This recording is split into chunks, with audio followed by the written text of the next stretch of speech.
오늘은 6월 17일입니다. 오늘도 새벽 예배 오신 여러분들을 우리 주님의 이름으로 축복하고 환영합니다. 기도하고 예배를 시작하겠습니다. 하나님, 새날이 밝았고 이 새로운 날을 하나님 안에서, 말씀 안에서 시작합니다. 말씀의 은혜가 있습니다. 하나님, 우리는 오랫동안 지쳐서 살아온 사람들도 많이 있습니다. 하나님 없는 것 같은 고난이 깊고 깊어서 하나님이 과연 계십니까? 라는 신음소리를 내뱉는 사람들이 있습니다.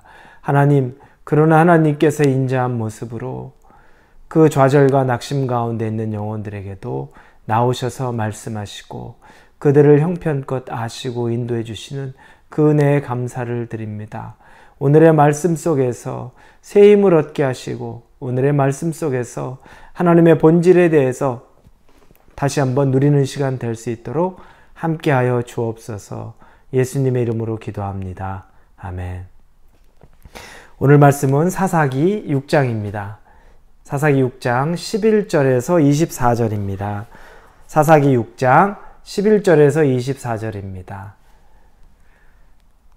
사사기 6장 11절에서 24절 찾으셨으면 제가 여러분들을 위해서 봉독해 드리겠습니다. 여호와의 사자가 아비에셀 사람 요아스에게 속한 오브라에 이르러 상수리 나무 아래에 앉으니라. 마침 요아스의 아들 기드온이 미디안 사람에게 알리지 아니하려 하여 밀을 포도주 틀에서 타작하더니 여호와의 사자가 기드온에게 나타나 이르되 큰 용사여 여호와께서 너와 함께 계시도다 하매 기드온이 그에게 대답하되 오 나의 주여 여호와께서 우리와 함께 계시면 어찌하여 이 모든 일이 우리에게 일어났나이까. 또 우리 조상들이 일찍이 우리에게 이르기를 여호와께서 우리를 애굽에서 올라오게 하신 것이 아니냐 한 그 모든 이적이 어디 있나이까. 이제 여호와께서 우리를 버리사 미디안의 손에 우리를 넘겨주셨나이다 하니 여호와께서 그를 향하여 이르시되 너는 가서 이 너의 힘으로 이스라엘을 미디안의 손에서 구원하라. 내가 너를 보낸 것이 아니냐 하시니라. 그러나 기드온이 그에게 대답하되 오 주여 내가 무엇으로 이스라엘을 구원하리이까. 보소서 나의 집은 므낫세 중에 극히 약하고 나는 내 아버지 집에서 가장 작은 자니이다 하니 여호와께서 그에게 이르시되 내가 반드시 너와 함께하리니 내가 미디안 사람 치기를 한 사람을 치듯 하리라 하시니라. 기드온이 그에게 대답하되 만일 내가 주께 은혜를 얻어 싸우면 나와 말씀하신 네가 주 되시는 표징을 내게 보이소서. 내가 예물을 가지고 다시 주께로 와서 그것을 주 앞에서 드리기까지 이곳을 떠나지 마시기를 원하나이다 하니 그가 이르되 내가 너 돌아올 때까지 머무르리라 하니라. 기드온이 가서 염소 새끼 하나를 준비하고 가루 한 에바로 무교병을 만들고 고기를 소쿠리에 담고 국을 양푼에 담아 상수리 나무 아래에 그에게로 가져다가 드리매 하나님의 사자가 그에게 이르되 고기와 무교병을 가져다가 이 바위 위에 놓고 국을 부으라 하니 기드온이 그대로 하니라. 여호와의 사자가 손에 잡은 지팡이 끝을 내밀어 고기와 무교병에 대니 불이 바위에서 나와 고기와 무교병을 살랐고 여호와의 사자는 떠나서 보이지 아니한지라. 기드온이 그가 여호와의 사자인 줄을 알고 이르되 슬프도소이다. 주 여호와여 내가 여호와의 사자를 대면하여 보았나이다 하니 여호와께서 그에게 이르시되 너는 안심하라. 두려워하지 말라. 죽지 아니하리라 하시니라.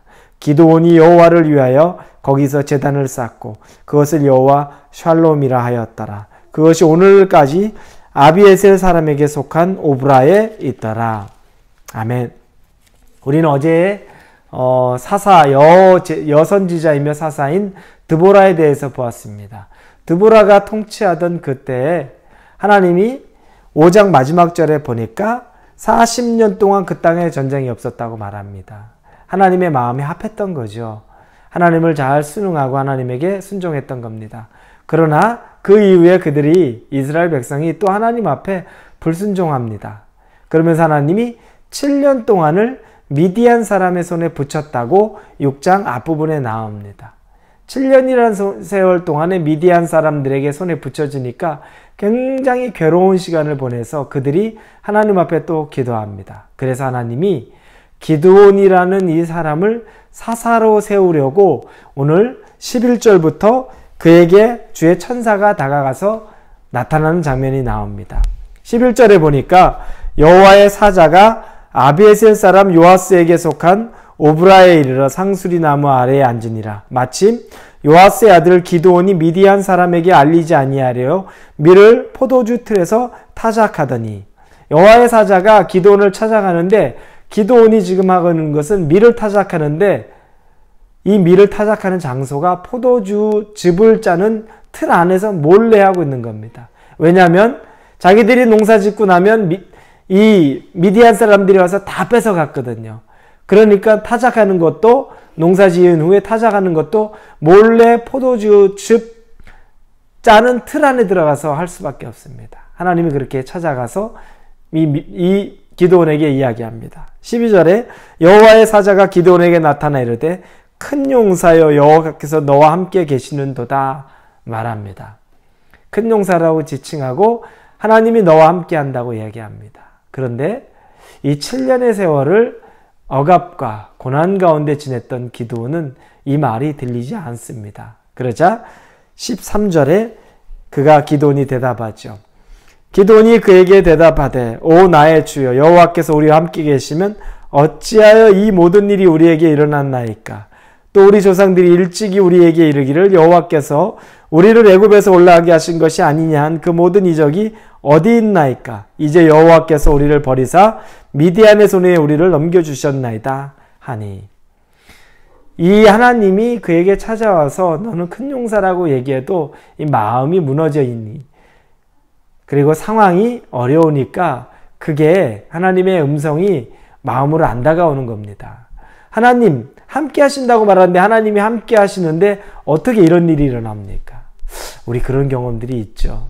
너무 어려운 시간을 많이 보내다 보면 하나님이 함께 하신다, 하나님이 함께 하세요, 옆에서 같이 기도하고 또 권면하는 분이 주님이 돌봐주고 계세요라고 해도 주님이 계시면 어떻게 이렇게까지 됩니까?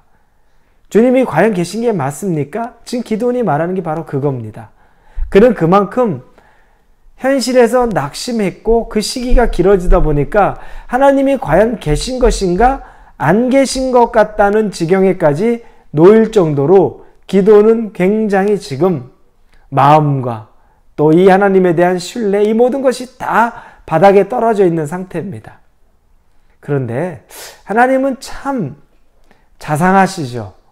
어떨 때 성숙한 사람들에게는 성숙한 사람이 하나님 앞에 때를 쓰면 하나님이 거기에 맞게 그냥 꾸짖기도 하는데, 너무 연약한 사람이 지금 하나님 앞에 투정을 부리고 있는데 하나님이 받아주십니다. 그러면서 14절에 보니까 여호와께서 그를 향하여 이르시되 너는 가서 너의 힘으로 이스라엘을 미디안의 손에서 구원하라. 내가 너를 보낸 것이 아니냐 하시니라. 그래서 내가 너의 민족 구하려고 내가 너 보내는 것 아니냐. 그래서 내가 여기 온 것 아니냐. 하나님이 이렇게 이야기해 주는 겁니다. 하나님께서 참 사람들의 우리의 영적인 상태를 보고 이렇게 다가오시는 겁니다. 여러분, 아니 왜 저 사람은 저렇게 불신앙이야? 왜 저렇게 사람은 믿음이 없어? 너무 그렇게만 보지 마십시오. 정말 힘들고 어려운 사람은 그 힘들고 어려운 때에는 그 밑바닥까지 갈 땐 정말 하나님이 계신가 안 계신가 그렇게 고민할 때도 있습니다. 믿음이 있다고 하는데도 정말 거기까지 내려가서 고민할 때가 있습니다. 그런데 하나님조차 이런 사람들의 연약함을 아십니다. 그런데 우리가 하나님도 아니면서 왜 저렇게 연약한 거야? 왜 저렇게 부족한 거야? 왜 이렇게 믿음이 없는 거야? 너무 쉽게 정죄하지 마십시오. 하나님도 그렇게 쉽게 정죄하지 않으십니다. 그랬는데 이 기드온이 그 얘기를 천천히 듣는데, 그럼에도 불구하고 하나님이 큰 용사로 너를 쓰겠다고 하니 생각드는 게, 나는 정말 능력 없는 자입니다. 이제 비로소 뭔가 일을 시키려고 하니까 자기의 무능력에 대해서 이야기합니다. 므낫세 지파 중에서 우리 집은 가장 작은 집입니다. 그리고 우리 가장 작은 집 중에서도, 그리고 우리 가정은 또 작고, 그리고 우리 가정 내에서도 저는 제일 어린 막내입니다. 이걸 얘기해요. 나는 아무것도 없어요. 보잘것 없어요. 여러분, 하나님이 들어 쓰시는 사람이 힘 있는 사람 쓰십니까? 하나님은 이스라엘 백성을 들어 쓰실 때 그들이 가장 작은 민족, 가장 연약한 민족이기 때문에 그들을 들었었다고 말합니다. 다윗을 들었을 때도 외모에서부터 나이나 형들의 견줄 수 없는 가장 막내, 볼품없는 막내인데 그 다윗을 쓰셨습니다.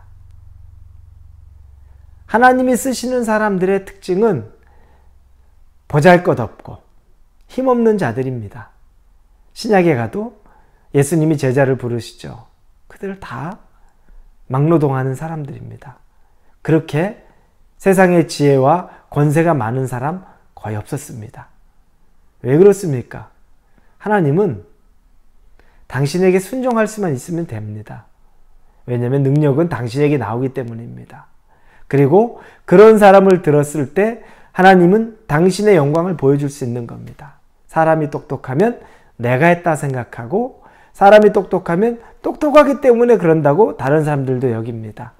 하나님은 그렇게 하기를 원치 않습니다. 그래서 힘없는 자들, 연약한 자들, 그런 사람 불러서 쓰는 겁니다. 그래서 여러분이나 제가 소망이 있는 겁니다. 우리 능력 별로 없습니다. 보잘것 없습니다. 어디에 내놔서 엄청나게 사람들로부터 세상으로부터 인정받을 만한 것 별로 많지 않습니다. 대신 하나님이 우리를 쓰실 수 있는 오히려 그런 외적인 조건이 더 가깝다고 볼 수 있습니다. 그러니까 너무 좌절하지 마십시오. 하나님이 쓰시면 우리 같은 사람 써서 있는 자들, 능력 있는 자들, 대단한 자들, 그들 부끄럽게 만드신다고 말씀하셨습니다. 이렇게 하는데 연약하니까 표징을 보여달라고 이야기합니다. 하나님 맞습니까? 하나님의 임재가 맞습니까? 그럼 제가 제사 드릴 제물 가져올 테니까 여기 기다려 주시고 표징 보여주십시오. 그럴 수 있죠. 그러니 하나님의 천사가 그래 내가 기다리겠다. 그리고 제물 가져옵니다. 그리고 국도 가져오고 무교병도 가져옵니다. 그래서 그때 여호와의 천사가 지팡이로 그 제물에 탁 대는 순간에 바위에서 불이 나와서 그 제물을 다 삼킵니다. 하나님이 받으신 거죠.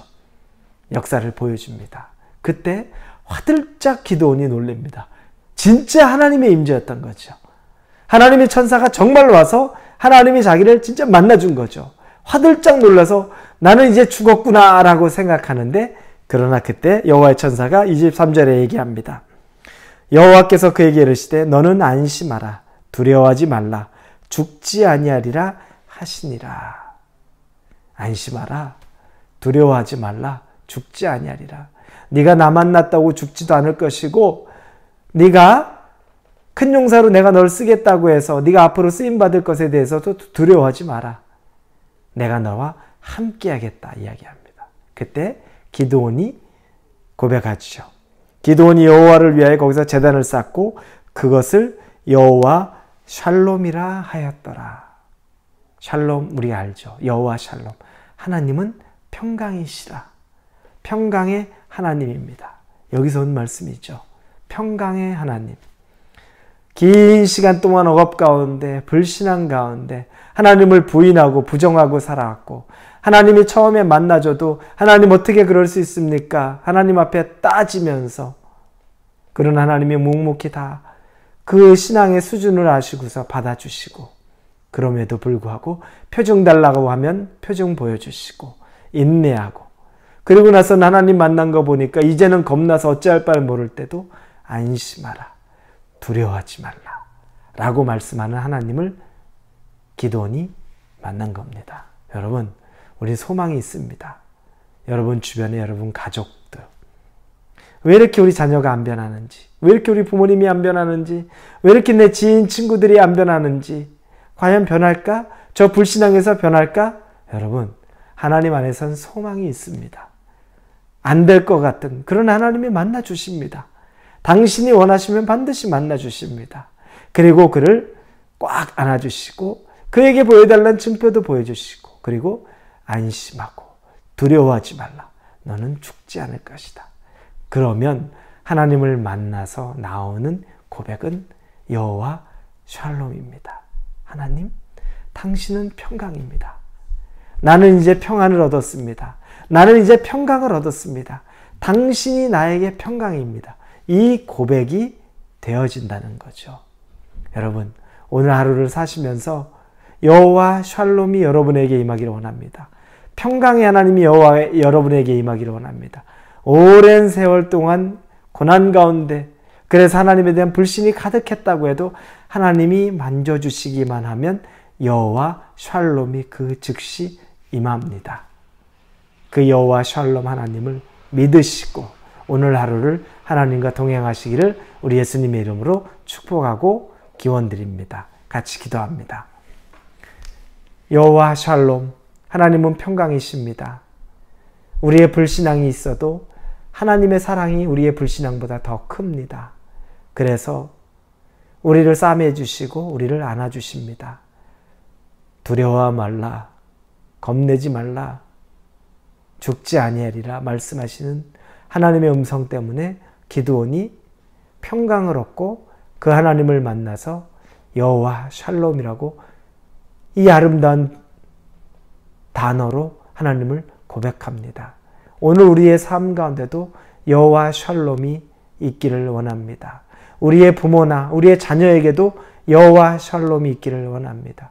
불신으로 가득 찬 것 같아도 과연 만날 수 있을까 하는 그 생각은 우리의 기우와 염려에 불과합니다. 하나님이 원하시면 찾아가서 만나주십니다. 만나주시는 하나님, 평강 주시는 하나님께 감사를 드리며 예수님의 이름으로 기도합니다. 아멘.